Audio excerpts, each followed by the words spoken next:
Good afternoon, good evening in Israel, good afternoon in Denver.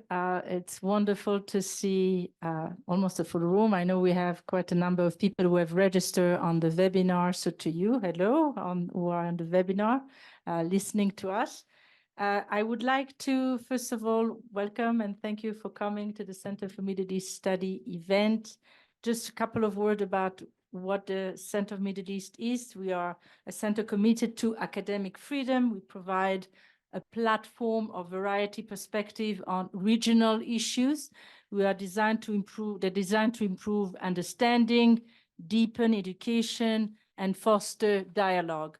While respectful of the intense emotions surrounding certain topic, we're making sure not to shy away from any difficult questions and provide different spaces for different way of thinking.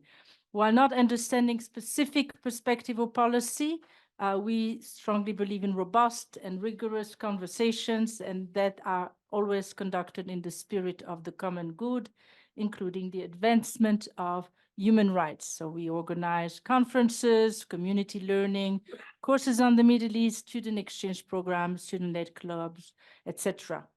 So we are very happy to make this event with the Center of Judaic Studies. And I want to thank Adam Rovner for helping us in this process. Also, before I just give my microphone to Dr. Rovner, I want to thank Connor Farwell for doing an extraordinary job as usually with all the other people at ICRS. Without you, we couldn't make this happen. So again, thank you so much. So without further ado, I'm going to just give the microphone to Adam Rovner, who will introduce everyone. Thank you. Hi, thank you all for being here. Let me first thank Micheline. The Center for Judaic Studies has had a long and fruitful collaboration with the Center for Middle Eastern Studies through previous directors and including through now. And I'm really happy that my friend and colleague Micheline and I were able to work together to bring you this program today and another one on the 28th of February, which I hope you'll all be at in the larger hall upstairs, featuring Dr. David Kretzmer, who's a noted international human rights lawyer as well. Micheline and I planned these events well prior to the horrific attacks of October 7th. The content of the talks have changed, but we're happy that our guests are able to join us via Zoom and also in person. Let me also introduce Professor Micheline Ishai, who is the director.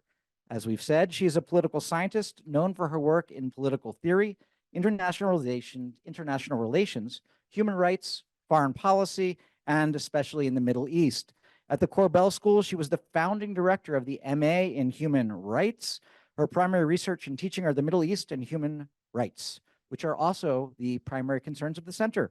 She was a fellow and visiting professor in many European capitals, lived for many years in the Middle East, and also had some visiting professorships at the Khalifa University in Abu Dhabi, Tel Aviv University, and the Hebrew University of Jerusalem. She's the author of a half a dozen books translated into many languages. She's published widely on the Middle East, including her 2019 Yale University Press book, The Levant Express, The Arab Spring, Human Rights, and the Future of the Middle East. Her most recent publication was an article entitled Israel's Golem and the Crisis of Israeli Democracy, which appeared on October 3rd in Newsline magazine and was shortly thereafter reprinted in Jordan News. We also welcome our other moderator this evening, Juliet Wishner, who I've met before in classes and in my office, very wonderful MA student in international human rights here at the Korbel School of International Studies. I am Adam Rovner, director of the Center for Judaic Studies, and I need to introduce someone who I know personally and who I'm very happy to welcome here, and that is Professor Ruth Halperin-Kaddari.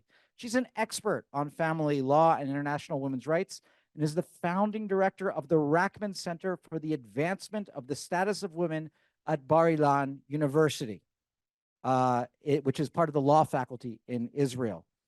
In December 2018, she completed 3 terms, which is 12 years, on the UN Committee on Elimination of All Forms of Discrimination Against Women, the CADAW.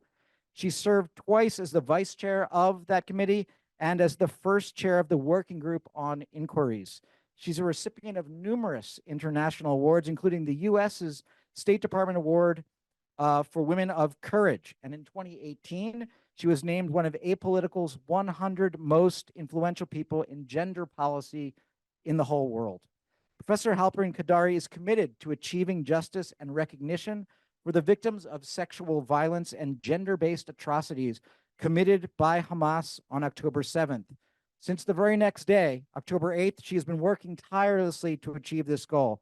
Her reputation as a leading human rights defender and her experience on the CEDAW have allowed her to navigate international human rights bodies and Israeli authorities.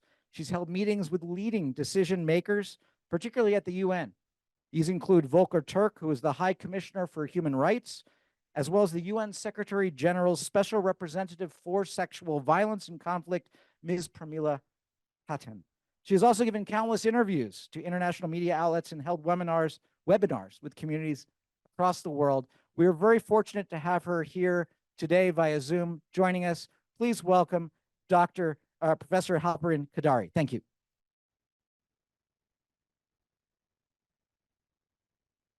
Thank you. Thank you very much.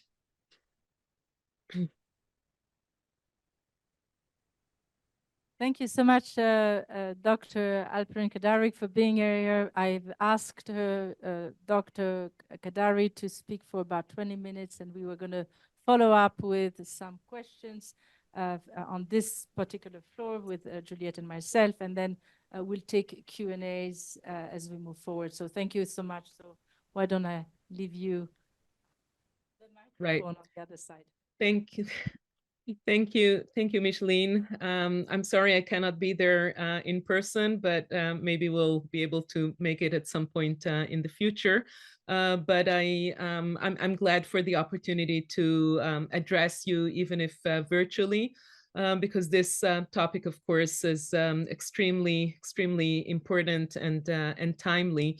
And as we discussed before, I thought that I will first give perhaps like an overview of what we know about what happened on October 7th from the perspective of the gender atrocities and sexual violence, and say a few things about what is gender violence, sexual violence in conflict, what it aims to achieve, and how it is, how the experience of Israel and Israeli women of the sexual violence that Hamas committed on October 7th, how it sadly fits into the wider phenomena of conflict-related sexual violence.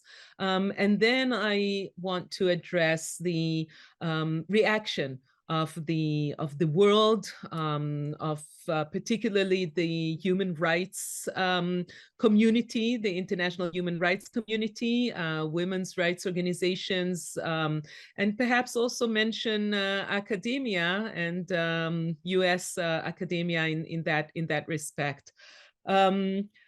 So as Adam said in the introduction, I found myself from the very beginning on October 8th very deeply immersed into the sexual violence that was committed on October 7th. On the day of October 7th, like everybody else, I was stunned. We just watched the TV, not believing our eyes. But the following day, based on my experience on the CEDAW committee, the United Nations Committee on the Elimination of Discrimination Against Women, all the memories of the times and again that I heard from women survivors of sexual violence in areas of the world that I could never have thought that we might actually be on the same line with them, such as DRC and Ethiopia and Syria and Rwanda and Bosnia. I knew immediately that there was extreme high probability that sexual violence was part of the attack, realizing that Hamas had quite a number of hours uninterrupted before IDF came, before started fighting back and rescuing people on so many locations in the Gaza envelope. And I immediately called my former colleague and friend who served together with me on the UN committee for 7 years before she went on to be to the position which she currently holds as the special representative of the Secretary General on sexual violence in conflict, Ms. Pramila Patten. And I told her that we need you here. And her first answer was, do you know for sure that it really happened? And at the first moment, you know, I held back of, does she doubt it? Does she not believe me? But then I understood that this subject is extremely, extremely intricate, that to advance demand for recognition and for condemnation of Hamas on the crimes of sexual violence, and to present it to the world, to world leadership, to international organizations, to UN agencies, I have to know for certain. And I cannot just rely on rumors that were surfacing on social media on October 7, all those people who recounted seeing footage, seeing videos, because we know that Hamas, in fact, recorded their atrocities in real time. They came equipped with body cameras and they filmed with their smartphones and sent it, put it on social media and sent it to families of victims in real time. But immediately on the day after that, they deleted all these digital files, and they started in the campaign of denial, which we are in fact facing until now. But in order to refute the denial and to demand recognition and admittance on the part of the world at large, we have to know for sure what happened. And this is an extremely difficult task, because unlike other areas of conflict-related sexual violence, which took very long time, such as the war in Bosnia, or the genocide of the Tutsi by the Hutu in Rwanda, or the Yazidi women enslaved by Daesh. This event was very short.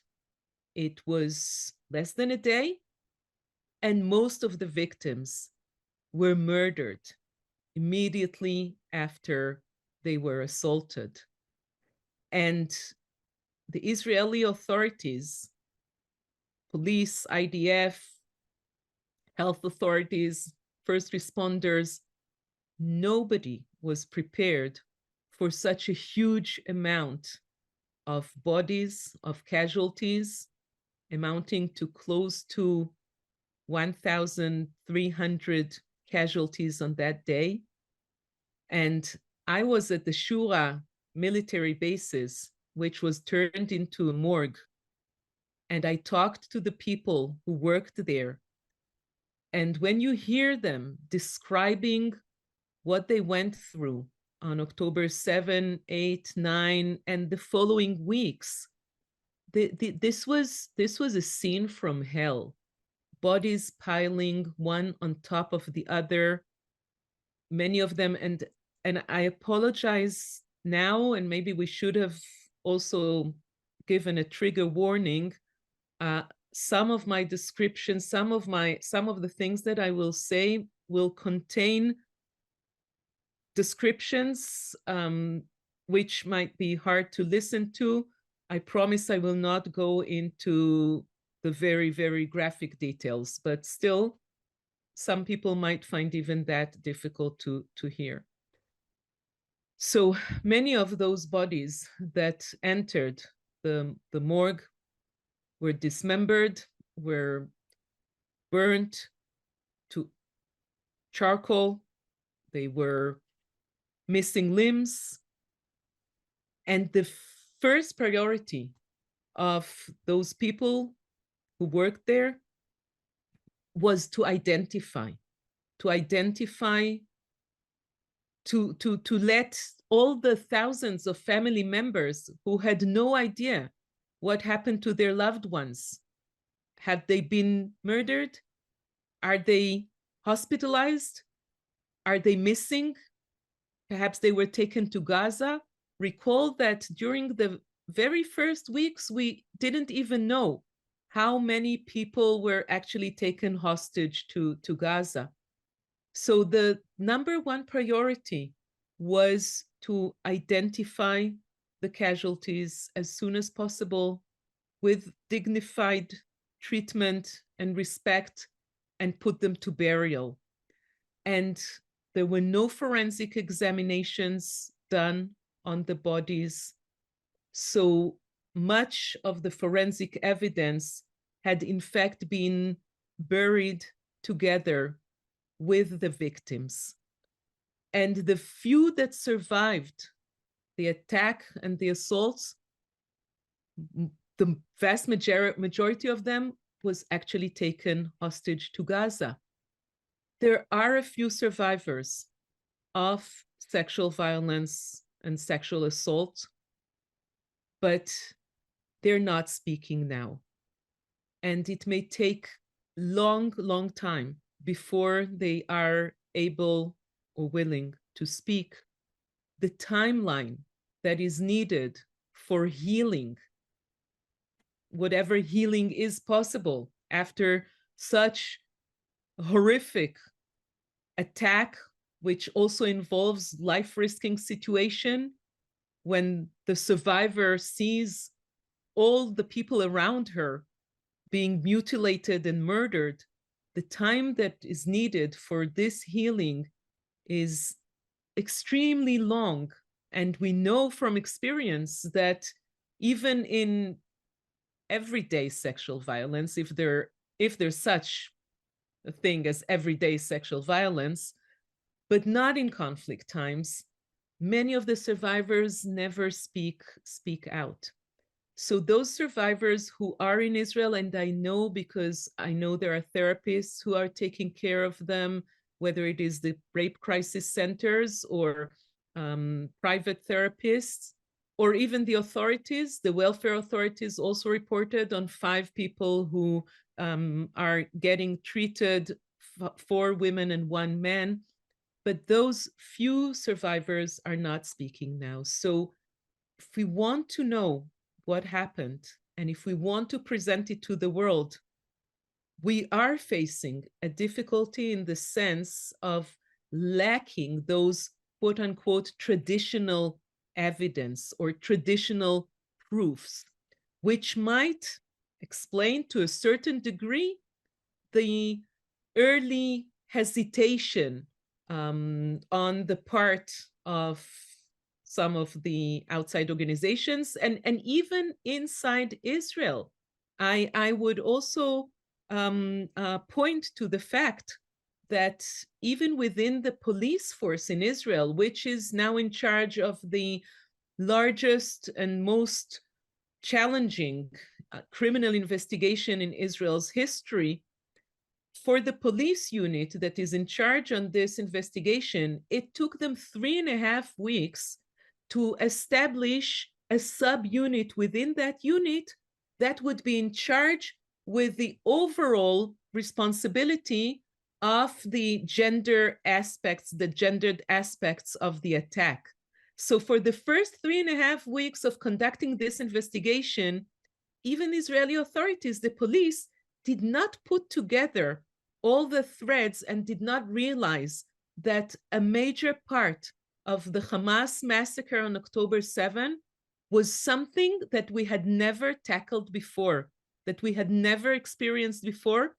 And it is something that requires a different mindset for the investigation, for the treatment of the victims, for the treatment of the survivors. And it requires expertise and specialization. So the first few weeks, we could still say that we needed time to put things together.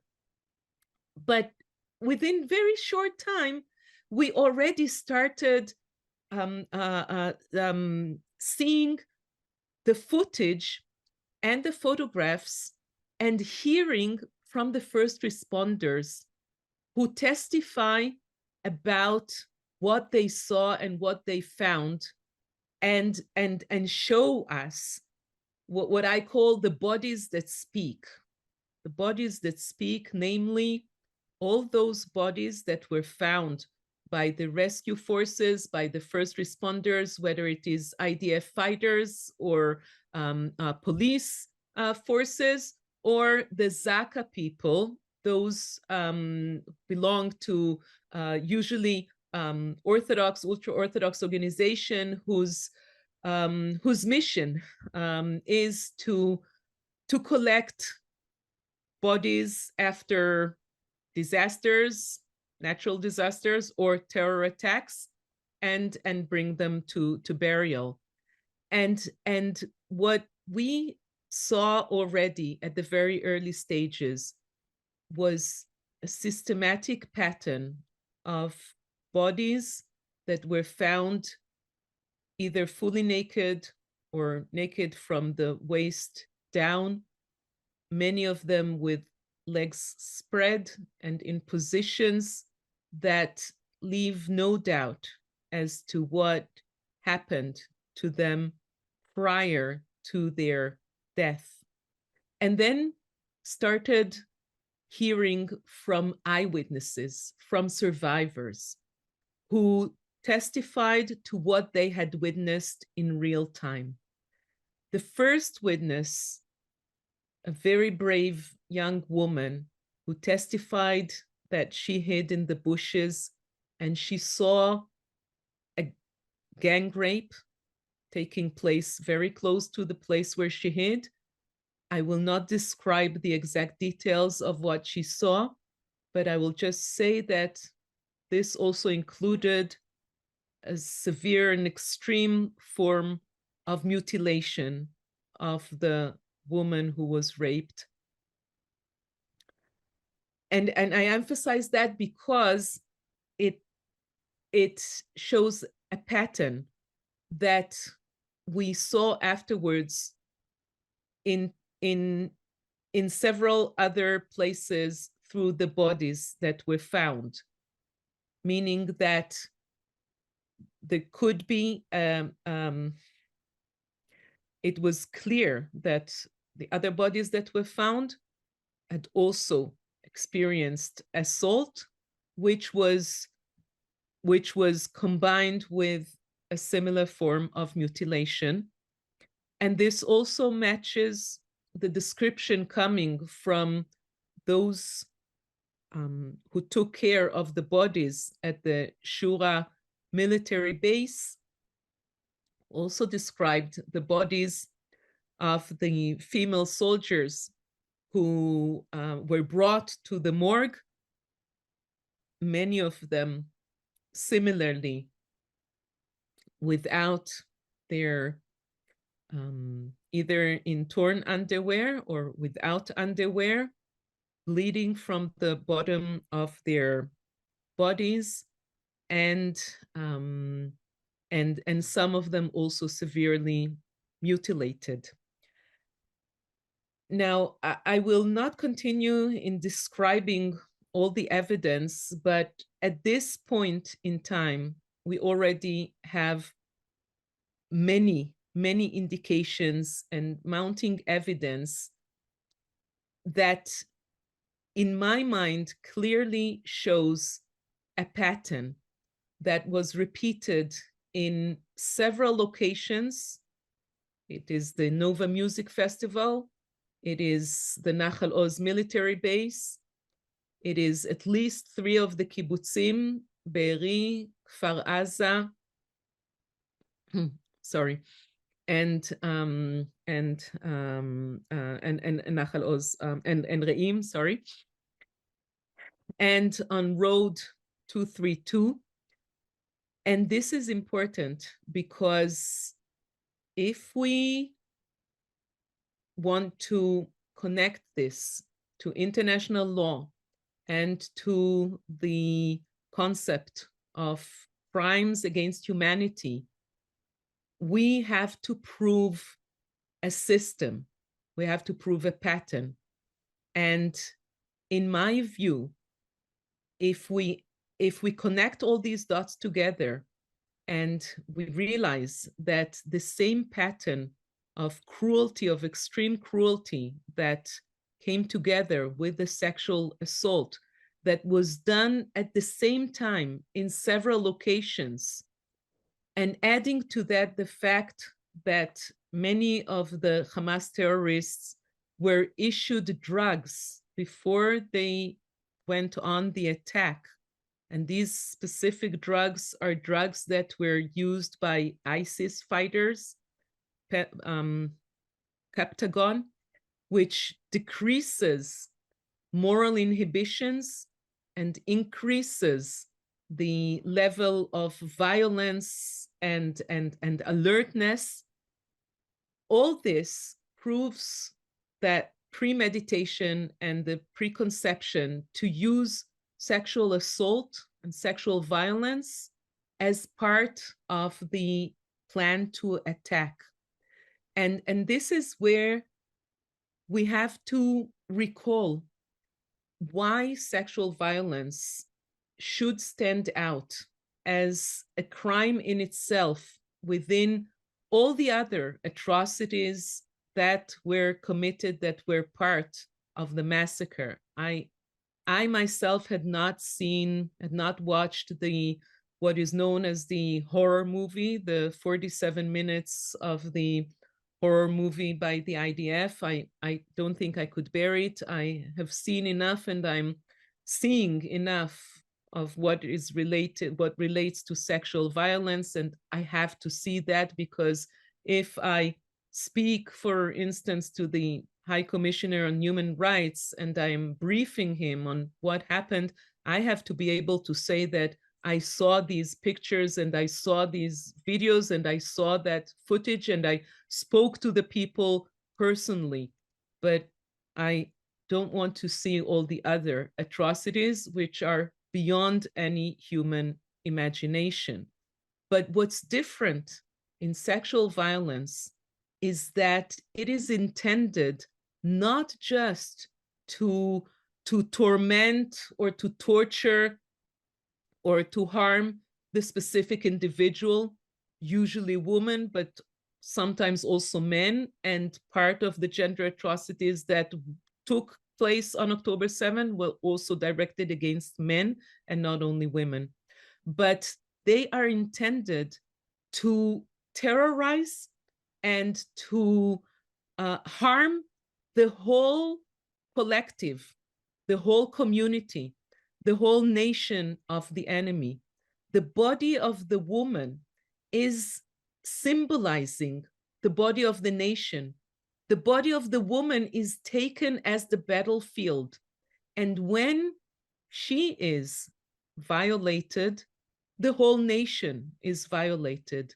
When she is conquered, it is as if the whole nation is conquered.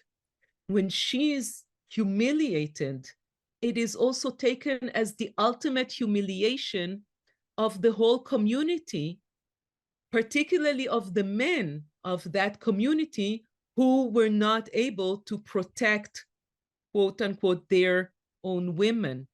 And so the whole intention here is much, much vaster than attacking the individual person, the individual woman. It is meant to destroy the whole nation and to destroy the procreative capacities of the nation, of the enemy's nation. Often what we've seen in other instances of conflict-related sexual violence is forced pregnancy.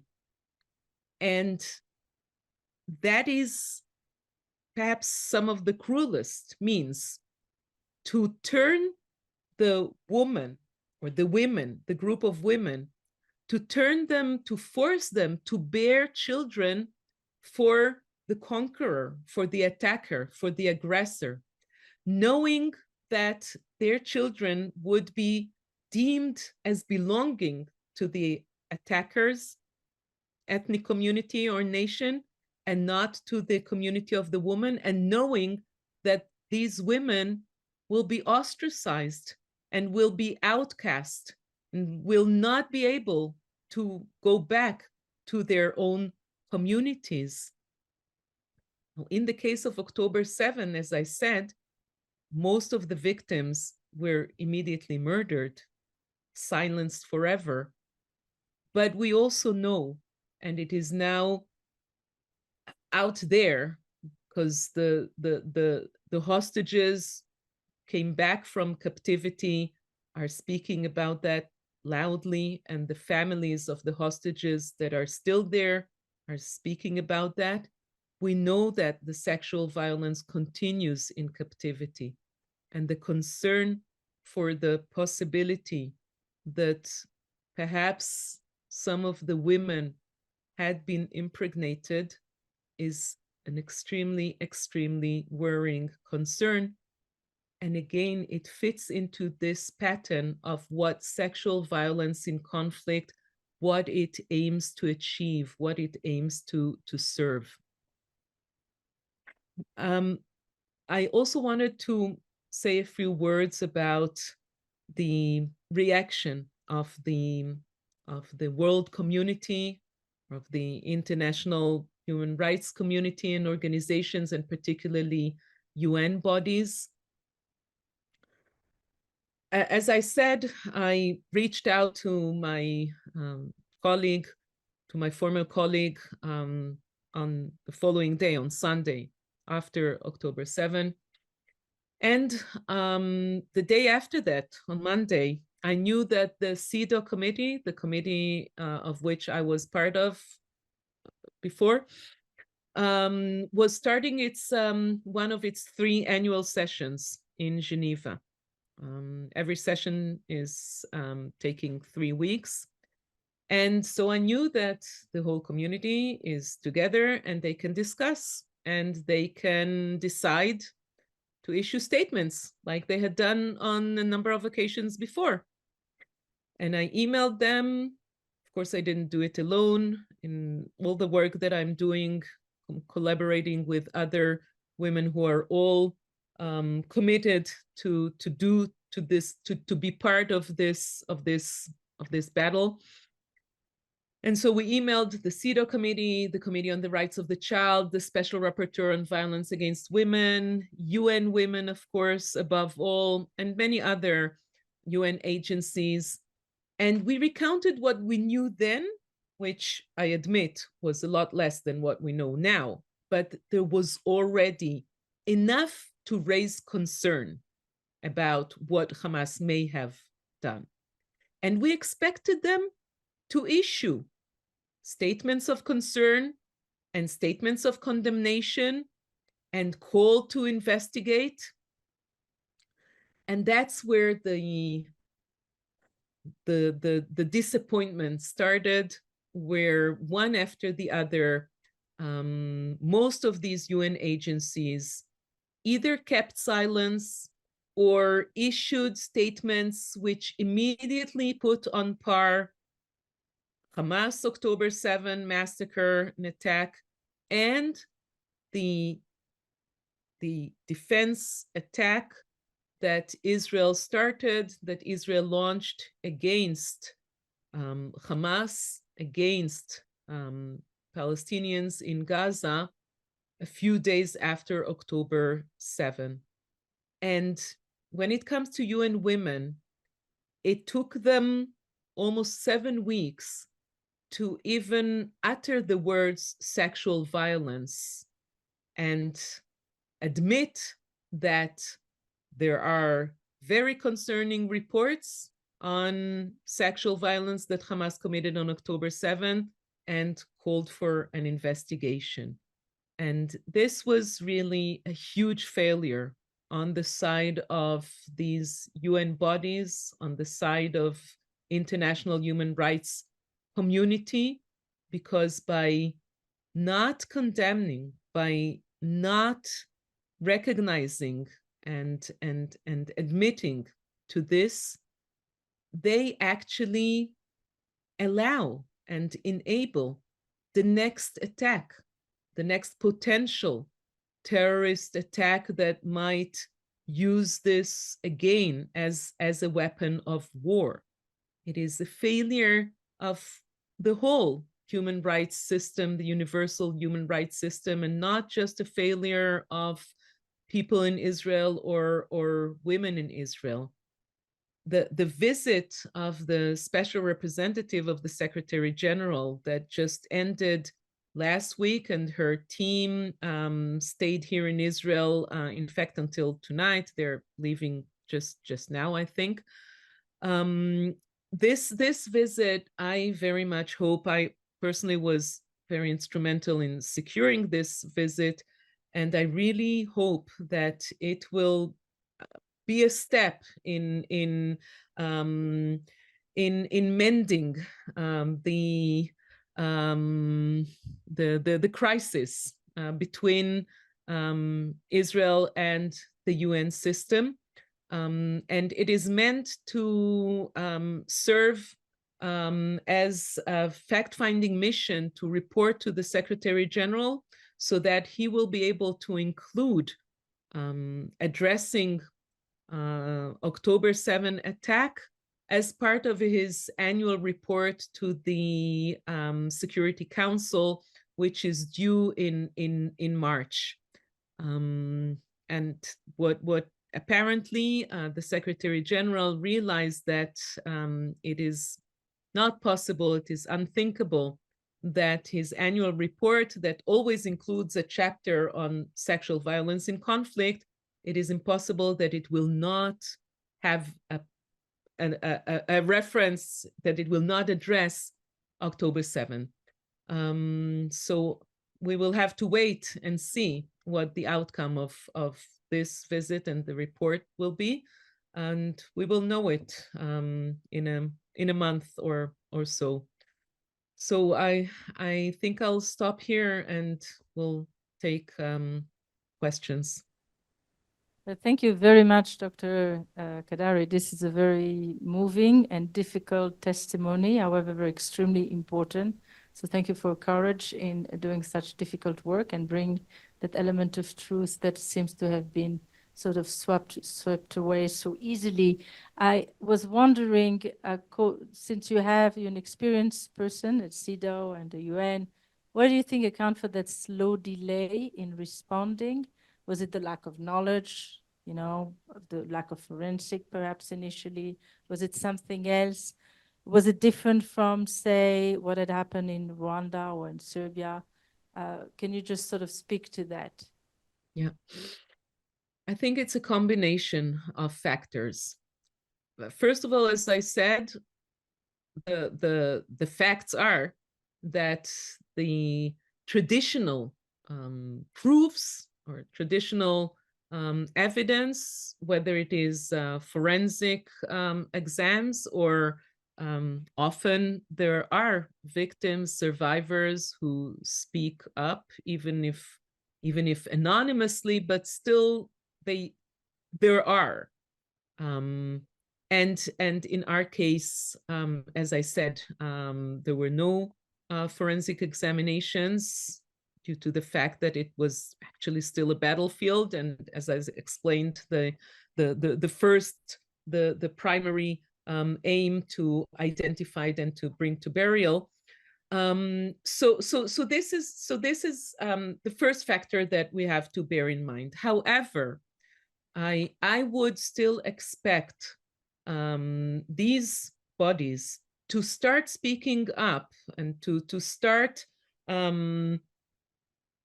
reacting and responding to our demands 3 or 4 weeks after the attack, when the first testimonies came out and when the Israeli police conducted the press conference for the international media.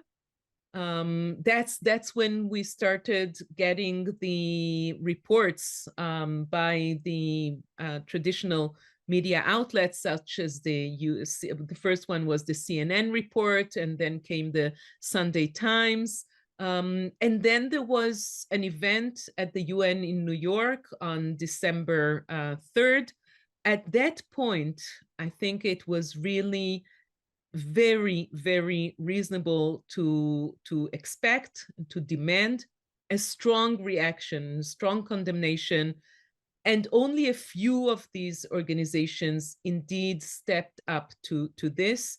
And then many of them continued with very, very weak language and complete symmetry between the atrocities, the crimes against humanity of October 7 and Israel attack on Gaza. And I think that that's where the unfortunate traditional double standard that the UN employs vis-a-vis Israel comes to play. And I am also very sad to admit, because I never thought that in my adult life I would face such a situation as a second generation to my late parents who were Holocaust survivors. I never thought that I would talk about current anti-Semitism during our times, but I am afraid that there is no way to deny that underlying all this is also the form of modern anti-Semitism that also fuels into this double standard and into treating Hamas,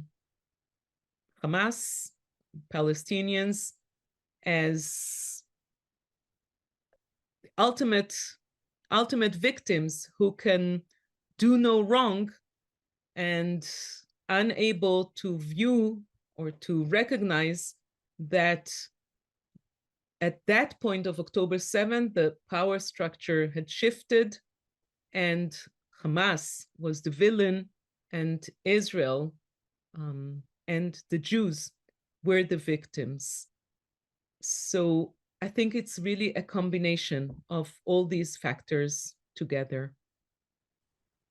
Thank you very much. Maybe Juliette want to ask a question, and I'm going to just ask the audience to just identify themselves. I see First Lady here, and then just you, and maybe Connor later on can grab those questions. Yes.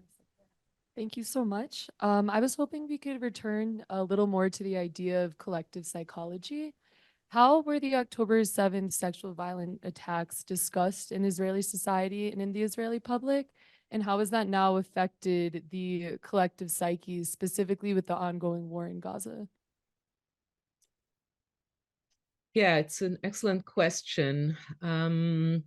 There's no simple answer to that.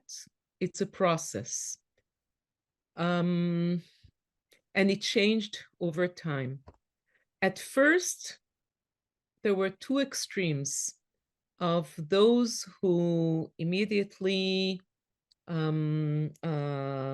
shared those rumors and reports of sexual violence to create a very, very strong sense of extreme anger and feelings for revenge. And then on the other extreme were those who refrained from any mention of sexual violence, partly because of sensitivities of the families of the families of the victims, partly also for fear that this might, in fact, impede on the hostages and on the chances of releasing the hostages, and also partly because of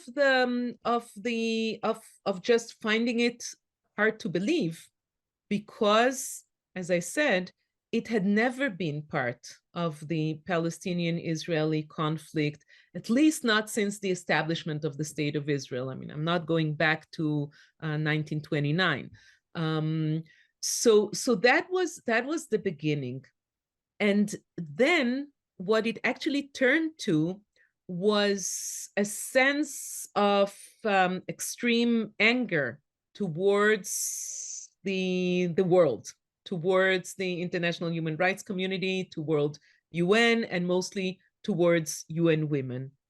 But there too, I am trying to offer a more nuanced criticism. I do not agree with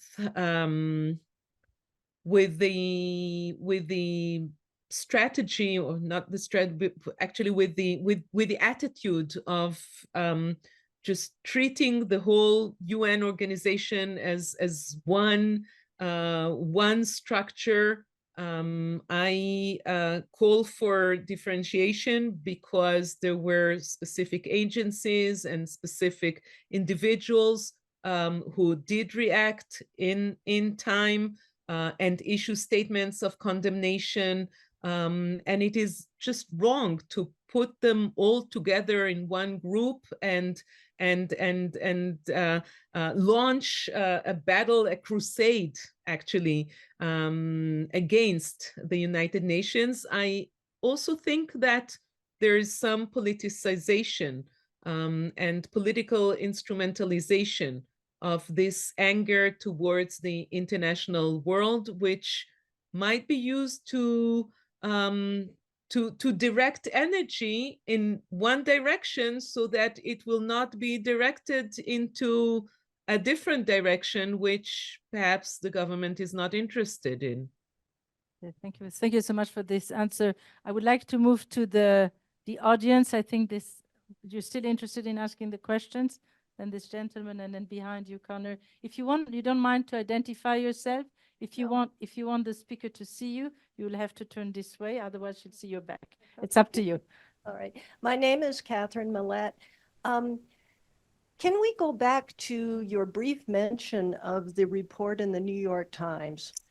That was a startling, to say the least, and graphic report of the atrocities that you're referring to. What was the impact of that report? It seemed to be so thoroughly researched. Was it really ignored? So, no, at that point, it could not have been ignored any longer. And you're right to point to the New York Times report, because to date, it is the most thorough and exhaustive investigation. And even that report did not cover everything that we know. We know more than what is contained in that report. It came out at the end of December. And again, by the end of December, many of those disappointing UN agencies at the beginning had already issued other statements. So UN Women already admitted that there is need to investigate. However, there still are some of the agencies that refuse to just acknowledge separately the issue of October 7 and continue to address, to put this kind of false symmetry between what Hamas did on October 7 and what Israel is doing since then in Gaza. And when it comes to other organizations, not UN organizations, we still see the phenomena of denial, because there are those outlets that attempt to discredit even the New York Times investigation and to refute it and to continue lie and deny that these acts had ever been perpetrated. Some of them even hide behind the absurd argument that this is forbidden by Islam, so it couldn't have happened. It's not possible that Hamas fighters, whom we all know are devout Muslims, it couldn't be that they engaged in such atrocities. Now, this is, of course, absurd to argue, because ISIS fighters did this to the Yazidis, and Boko Haram did this to the young school girls in Nigeria, and Muslim Serbs did it in Bosnia. So this is really a ridiculous argument. But unfortunately, there are many people, including organizations, including human rights or women's rights organizations, who buy into this argument. And this is the battle that we are now fighting. Not sure where your camera is. Just to let you know where I'm coming from, I'm not Jewish, but we have given substantial funds to the UJA, to Israel, and been a guest to their government a couple of times. Looking at the bigger picture, you're fighting recognition within the United Nations, but the worldwide is seen right now like a 20-to-1 odds against Israel because of the way they're handling the Gaza situation. Looking at the broader picture, one has to wonder, and you started out by saying that Hamas did this. The question is, did Hamas do this or individuals? And I think it's been well established that this was a program by Hamas. This is something that they did on purpose. And you have to question why. It seems to me that the answer to that is they wanted to get the reaction that they're getting from Netanyahu. And to the extent that people weren't anti-Semitic, I think that they're getting there again. The Hamas is getting the reaction. Well, this must be the way the Jews are. And I'd just like you to comment on the overall strategy. Has Hamas already won this war? Because they have gotten the reaction they wanted. They're getting the sympathy of the world at this point in time. Even acknowledging what happened was an atrocity. Then they say, yeah, but look at what's happening now. It's a very, very difficult question that you're raising. And it's one that I keep asking myself. And I'm afraid that I share your sense that in much of what we've experienced until now in the past 4 months, Hamas succeeded in getting the reaction that they wanted to get. We are in an extremely, extremely difficult political situation in Israel. We're being headed by a leader who is not concerned for the good of the people or for the good of the state is only driven by his own interests, self-interest, we're in the worst situation of leadership, the worst government that we could have ever envisaged, being taken over by extreme fundamentalist right wings. And in such circumstances, it's really, really very hard to see how we can turn things around and overcome Hamas and get to an overall beginning of some way out of this conflict, where, in my point of view, the very first thing that must be done is engage in a serious negotiation to have all those remaining hostages who are still alive. We know that many of them are no longer alive, but those that are still alive, to get them back. And I'm afraid that under the current leadership, this is really going to be very, very difficult. And you're right, in many senses, Hamas has got what it wanted, and by that destroying not only much of Israel's resilience, but mostly destroying its own people, the innocent Palestinians in Gaza.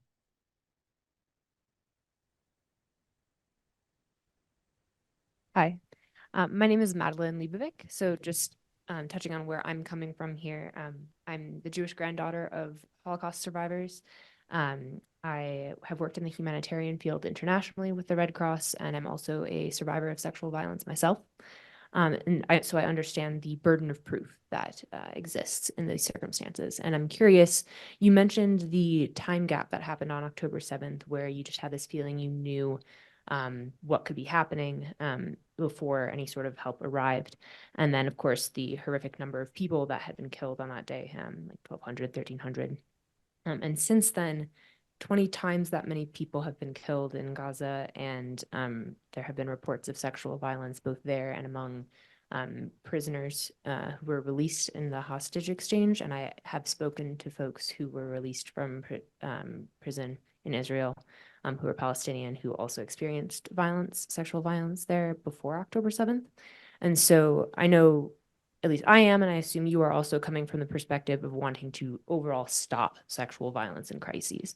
And so while absolutely acknowledging that there should be a continued and ongoing investigation into everything that happened on October 7th, I was wondering if you or any of your colleagues in the UN are also investigating the reports of sexual violence against Palestinian women. The special representative of the Secretary General, who came to conduct the fact-finding mission, and her team had also visited Ramallah and had also heard allegations and received information from Palestinians relating to alleged complaints against Israel, mostly, as far as I know, relating to inappropriate treatment of Palestinian prisoners. I am not aware of any other allegations of sexual violence committed in Gaza during the war now. And I had asked all the military officials and relevant stakeholders that would be expected to hear of that if there had been complaint. And as far as I know, as far as I was told, at least until now, there were no such allegations. We will we will have to wait and see again what the outcome of this team and the report will be. Nevertheless, with all due respect, I reject the comparison because I do not think that anybody can allege to anything that comes even close to the sexual violence and the gender atrocities that Hamas committed on October 7. As I said, I did not go into details, but the evidence that we do have and the photographs of the bodies and the testimonies of the eyewitness, they are beyond any possibility of human imagination, the mutilation that was part of those attacks. And so even if there had been some form of sexual violence or harassment on the part of Israel versus Palestinian women, I reject putting them on par, and I hope that likewise, when the report comes out, it will not be put one next to the other, because these are completely different levels of any form. Yes. So if there are more questions, just raise your hands. Meanwhile, I'm going to ask a question. So we have read in the papers, also the Israeli papers, that there was knowledge of a planned attack for October 7. Those documents never percolated, never went to the higher hand of the Israeli echelons and stayed unknown and unrecognized. I was wondering if you knew whether in the document that were leaked about an attack that would have come up a year later, or something like that, whether there was knowledge that there would be also systematic rape and sex violence. I do not know if you know that. You're referring to the intelligence predictions of what might happen. Yes, allegedly the paper Haaretz had reported that there was knowledge of the attack, even the organizations and the planned attack way before the attack itself. Not concrete knowledge, but intelligence assessments that such an attack might come. I think we're referring to the same thing. Not leakage of concrete plans, but assessment, intelligence assessments of what Hamas might do. And as far as I know, it did not envisage such component of sexual violence as part of the attack. Okay, well, wonderful. I know that the investigations after the war will really reveal a lot of this information. Yeah. I will leave Juliette with the last question. I know it's very late in Israel. Oh, there is another one over there. Can I just raise? Okay, stand up. Please identify your name. If you don't mind, just turn around so the speaker can see you. My name is Charles Field. I really have no connection to this in any way, my background or anything like that. My dad was military. I moved all around, so I'm not really from anywhere particularly. I just had one simple question. At the beginning, you spoke of how people who had suffered sexual assault had a hard time speaking, and for the most part, there were no accounts coming out. And then later on, people who were rescued as hostages, you said they spoke loudly. And I was wondering, are these two different groups? Is it somebody who's seeing something speaking about it? I just didn't understand the difference there between those two statements. So these are all survivors of the October 7th attack, but then we're talking about different groups, because there are those who had been taken hostage to Gaza, and some of them, close to 80 of them, had been released after 50-something days in captivity. There are 136 more who remain in captivity to date. But the other group that I spoke about is a group of survivors who remained in Israel, who survived the attack. And we know that some of them, probably around 10, perhaps more, had also undergone sexual assault, including rape, and survived the attack. And they are in Israel. They are being treated, whether by welfare authorities or by private therapists or rape crisis centers. And they are in no condition whatsoever to speak, to talk, to reveal themselves, or to even give testimony to, for example, the team of the UN investigators who came here. They're in absolutely no condition whatsoever. The hostages that came back are reporting of what they heard from the other women who are still in captivity, or what they had seen in captivity. They're not reporting about themselves.